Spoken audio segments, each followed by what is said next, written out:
immersion mode by these frequency converters, which essentially allow the pumps only to work as hard as they need to, rather than running at a maximum load all the time. The only time you would switch them to direct online or DOL is for emergency steering gear tests, so if you were operating from solenoids. So the steering gear room is equipped with a sound-powered phone and a radio.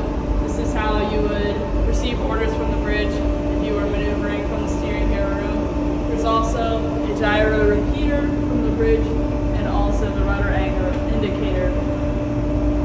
So this ship is unique. So the steering gear tests are actually performed by the bridge, and they have a camera up here that looks at the rudder angle indicator instead of having an engineer come back and manually do the steering gear test for maneuvering. However, you can do steering gear tests from down here, of course. So you have your normal non-follow-up unit over here. In order to do a steering gear test from the steering gear room, you would flip this from remote to local, and then you would go ahead and start one of your pumps, whichever one you wanted to test. And then from there, you would maneuver port or starboard, checking the rudder angle indicator on the steering gear itself, or you also have the rudder angle indicator up here and the gyro repeater. That would normally be if you were actually steering or doing the steering gear test at sea.